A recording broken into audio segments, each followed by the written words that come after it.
दोस्तों स्वागत है आपका हमारे YouTube चैनल मैथ इंडियंस में। संख्या पद्धति नंबर सिस्टम। अब इस टॉपिक को हमने कई सारे टॉपिक में बांटा हुआ है और हर एक टॉपिक पे एक अलग वीडियो आ रही है। अभी तक हम 3 टॉपिक्स पे वीडियो बना चुके हैं जिनके लिंक डिस्क्रिप्शन में है। आज का हमारा चौथा टॉपिक है भिन्न फ्रैक्शंस। अब सबसे पहले हम जानेंगे कि ये भिन्न क्या होती हैं। अब मान लीजिए कि आपके पास कोई एक वस्तु है और आपने क्या किया, उसके 3 बराबर बराबर टुकड़े कर दिए। अब हमारे पास 3 टुकड़े हो गए। अब आपको उसमें से एक टुकड़ा दे दिया जाए तो उस एक टुकड़े को आप क्या कहेंगे। अब यहाँ देखिए, आपको एक टुकड़ा दिया गया और यहाँ पर कुल टुकड़े थे 3, अर्थात जो भाग आपको मिला है वह भाग कहा जाएगा 1/3, या इसे कहें आप कि 1/3 है ये। अगर आपको ये दोनों भाग दे दिए जाएं तो कहा जाएगा कि भाई आपके पास 2/3 भाग है। 2 भाग और कुल भाग कितने हैं, 3 हैं। और अगर आपको ये तीनों ही भाग बाद में दे दिए जाएं तो क्या कहा जाएगा कि भाई आपके पास 3/3, और यहाँ काटिए, अर्थात 1 पूरा भाग है। अर्थात जो भाग आपको मिलेगा वह ऊपर रहेगा और कुल भागों की संख्या नीचे रहेगी, और इसे ही हम लोग भिन्न कहते हैं।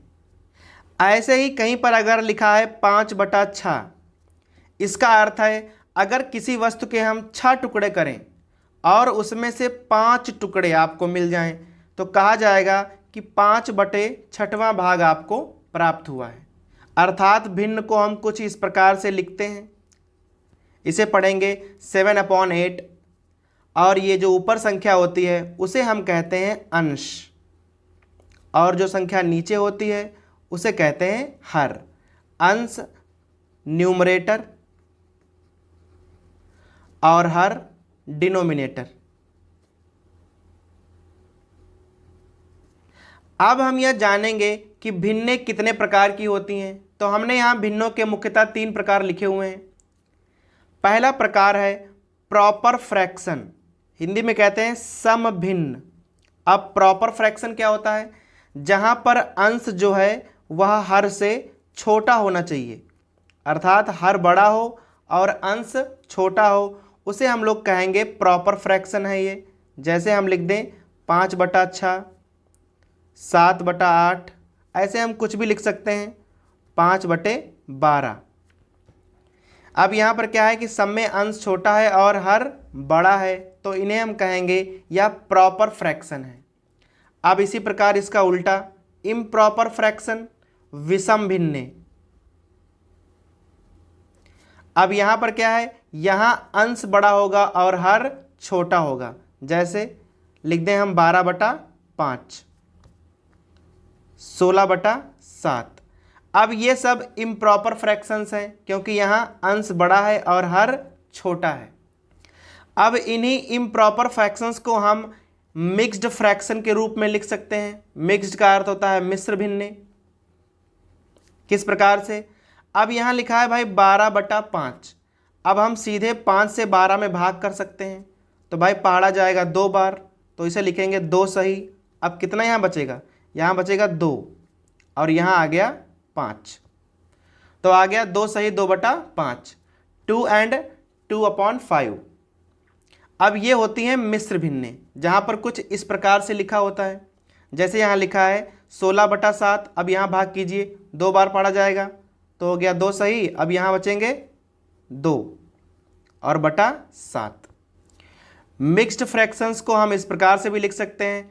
जैसे यहाँ लिखा है 2 and 2/7, इसे हम लिख सकते हैं 2 + 2/7, क्योंकि भाई 2 पूरा पूरा भाग है और बाकी 2/7 भिन्न है। अर्थात जो हमारी मिक्स्ड फ्रैक्शंस हैं वह इम्प्रॉपर फ्रैक्शन का ही दूसरा रूप है। बस करते क्या है, अगर आपके पास कोई इम्प्रॉपर फ्रैक्शन है तो वहाँ भाग करके एक पूर्णांक लिख लेते हैं और साथ में लिख देते हैं एक प्रॉपर फ्रैक्शन। अब इन तीनों के अलावा भी भिन्नों के कई प्रकार होते हैं। जैसे एक होता है कॉम्प्लेक्स फ्रैक्शंस, सम्मिश्र।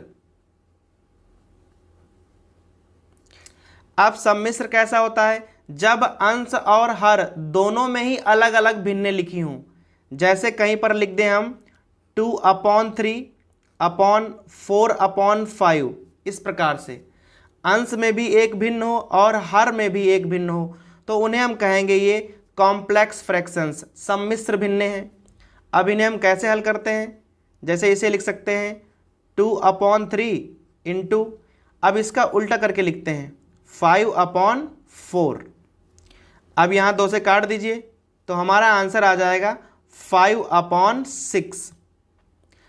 और एक होती हैं कॉन्टिन्यूड फ्रैक्शंस, हिंदी में कहते हैं सतत भिन्नें। अब ये क्या होती हैं, इनका भाई नाम ही है कॉन्टिन्यूड।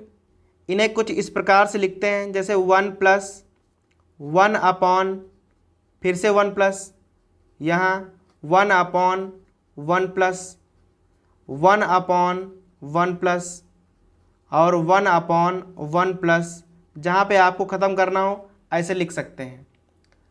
और इन्हें हम नीचे से हल करते हैं।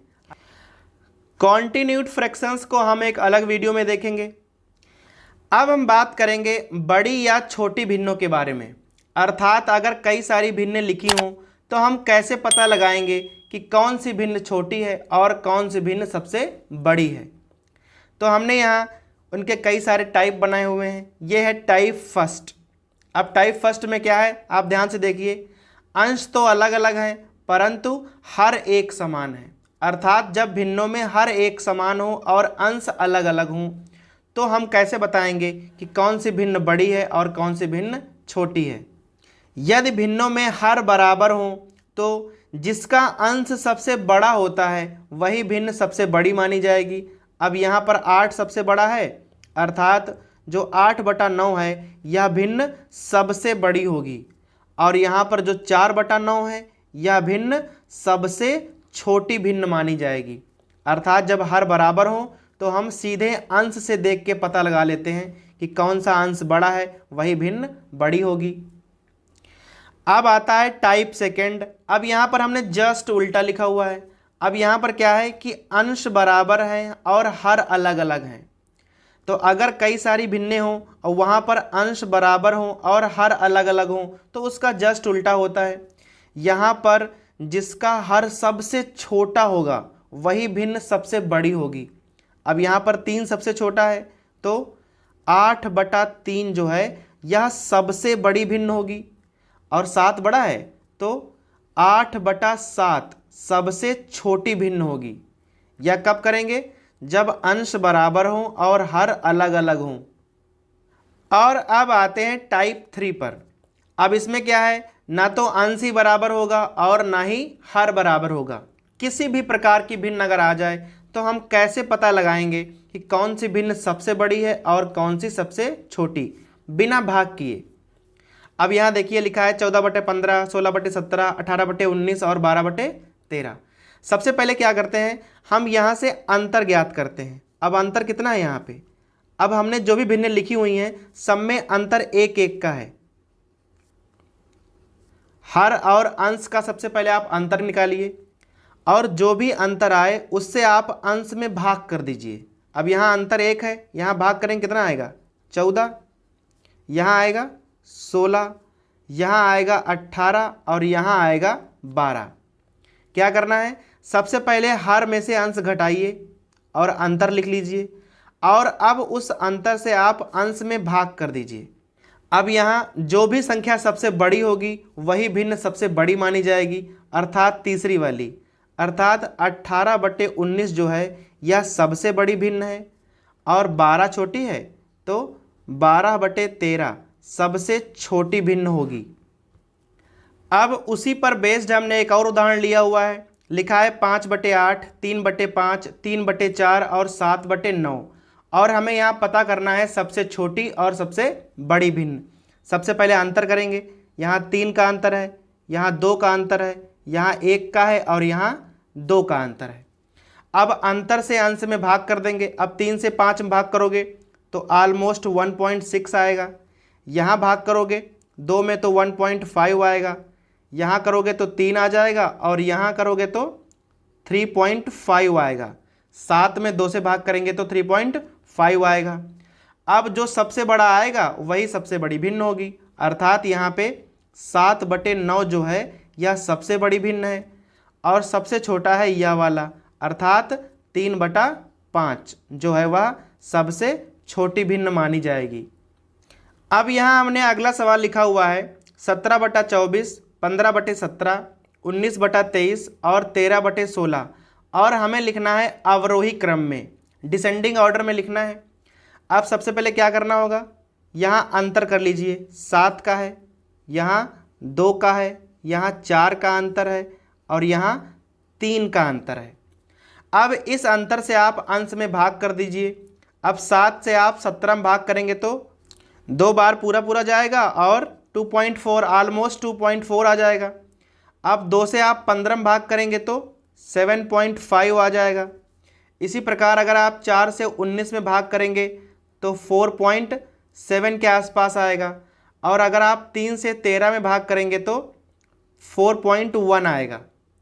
अब यहाँ आप चेक कर लें कि इसमें सबसे बड़ा कौन सा है, तो सबसे बड़ा है 7.5, अर्थात जो सबसे बड़ी भिन्न होगी वह होगी 15/17, और उसके बाद नंबर आता है 4.7 अर्थात 19/23 की, और उसके बाद आता है 4.1 अर्थात 13/16, और सबसे जो छोटी भिन्न है वह होगी 2.4 वाली अर्थात 17/24। अब हमने यहाँ अगला सवाल लिखा हुआ है 3/8, 4/7, 5/9 और 6/11, और हमें लिखना है आरोही क्रम में, असेंडिंग ऑर्डर में। सबसे पहले क्या करना है, अंतर करना है। यहाँ 5 का है, यहाँ 3 का अंतर है, यहाँ 4 का अंतर है और यहाँ 5 का अंतर है।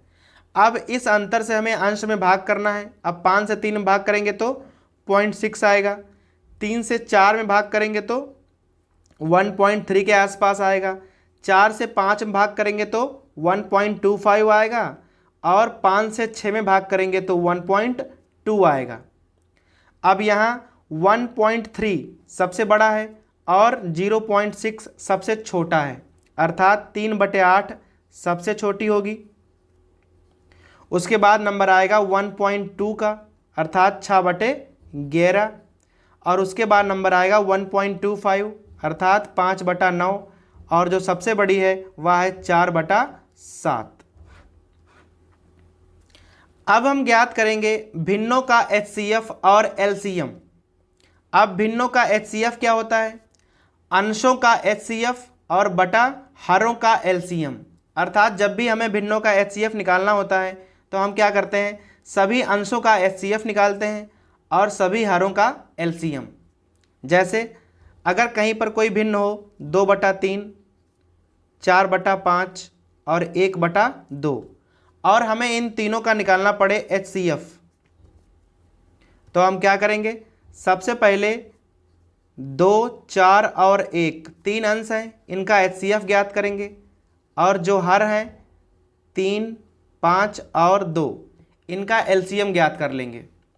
अब यहाँ 2, 4 और 1 का HCF होगा 1, और 3, 5 और 2 का LCM होगा 30, अर्थात HCF हो जाएगा 1/30। अब HCF पे परीक्षा में किस प्रकार से सवाल आते हैं, हमने एक उदाहरण लिखा हुआ है। कह रहा है लकड़ी के 4 टुकड़े हैं, लंबाइयाँ हैं 5 सही 1/4। अब ये सब मिक्स्ड फ्रैक्शंस हैं, तो क्या करेंगे, सबको हम इम्प्रॉपर बना लेंगे। तो यहाँ हो जाएगा 21/4, एक लंबाई है 1 सही 13/15, यह हो जाएगी 28/15, यहाँ है 3 सही 1/2, यह हो जाएगा 7/2, और यहाँ हो जाएगा 49/10। अब ये 4 लंबाइयाँ हैं, 4 टुकड़े हैं, कह रहा है से अधिकतम संभव लंबाई के टुकड़े काटे गए हैं। अब इनसे क्या किया गया है, अधिकतम संभव लंबाई के टुकड़े काटे गए हैं, अर्थात HCF ज्ञात करना है, और हमें ज्ञात करना है टुकड़ों की कुल संख्या। अब हमारे पास ये 4 भिन्ने हैं और हमें इनका ज्ञात करना है HCF। कैसे मालूम करेंगे, 21, 28, 7 और 49 का निकालेंगे HCF। अब यहाँ 7 सबको विभाजित कर दे रहा है, अर्थात 7 होगा अंशों का HCF, और अब हमें 4, 15, 2 और 10 इन चारों संख्याओं ज्ञात करना होगा LCM। जो कि हो जाएगा 30, जो कि हो जाएगा 60। अर्थात जो हमारा HCF है वह आ जाएगा 7/60। अर्थात जो अधिकतम लंबाई होगी वह होगी 7/60। परंतु हमसे लंबाई नहीं, टुकड़ों की कुल संख्या पूछ रहा है। अर्थात 21/4 में कुल कितने टुकड़े होंगे। अब हम 21/4 को 7/60 से भाग कर देंगे। भाग का अर्थ है उल्टा करके गुणा कर देंगे। अब यहाँ काटेंगे तो आ जाएगा 45, अर्थात यहाँ 45 टुकड़े होंगे। इसी प्रकार 28/15, यहाँ पर भी 60/7, यहाँ हो जाएगा 4 और 4, अर्थात 16 टुकड़े। इसी प्रकार 7/2 लिखा हुआ है, वहाँ 60/7, यहाँ आ जाएगा 30 टुकड़े। और एक है 49/10, 60/7, यहाँ आ जाएगा कुल मिलाकर 42 टुकड़े। और हमें ये सारे टुकड़े जोड़ देने हैं तो हमारा आंसर आ जाएगा 133, अर्थात जो कुल टुकड़े होंगे वो 133 होंगे। और अब लास्ट में देखेंगे भिन्नों का एलसीएम। अब एलसीएम कैसे ज्ञात करते हैं। अंशों का एलसीएम और हरों का HCF, अर्थात जितनी भिन्नें दी हुई होती हैं हम अंशों का एलसीएम निकालते हैं और सभी हरों का HCF, और वही हमारा एलसीएम होता है। अब एक सवाल एलसीएम पर देख लेते हैं। कह रहा है कि 4 धावक है 7 किलोमीटर परिधि के वृत्तीय पथ पर क्रमशः 4, 3, 9 और 3.5 किलोमीटर प्रति घंटा की चाल से दौड़ रहे हैं। कह रहा है यदि ये समान दिशा में सुबह 6 बजे एक साथ दौड़ना शुरू करें तो पुनः कब एक साथ मिलेंगे। अब एक साथ मिलने के लिए हमें एलसीएम निकालना पड़ेगा, परंतु हमें एलसीएम निकालना है टाइम का, और हमें यहाँ चाल दी हुई है। अब भाई मान लीजिए कि हमारे पास कोई 4 धावक हैं और उनकी चाल है, यहाँ 4 है, 3 है, 9 है और यहाँ है 3.5, और दूरी कितनी है, दूरी है 7 किलोमीटर्स। तो सबसे पहले हम ज्ञात करेंगे इन चारों को एक चक्कर में टाइम कितना लगेगा। अब ए को लगेगा 7/4 आवर्स, इसे लगेगा 7/3 और इसे लगेगा 7/9 और इसे लगेगा 7/3.5। दूरी बटे चाल करी हुई है। अब यहाँ चाहो तो आप काट भी सकते हो, यहाँ 2 आ जाएगा। अब हमें 7/4, 7/3, 7/9 और 2 का निकालना है एलसीएम। अब 2 को आप 2/1 भी लिख सकते हो। अब एलसीएम क्या हो जाएगा, 7, 7, 7 और 2 का एलसीएम। अब 7, 7, 7 और 2 का एलसीएम तो 14 हो जाएगा, और 4, 3, 9 और 1 का HCF निकालना पड़ेगा। क्योंकि अब संख्या एक साथ में आ गई है तो HCF तो एक ही होगा, अर्थात हमारे पास आ गया है 14 घंटे।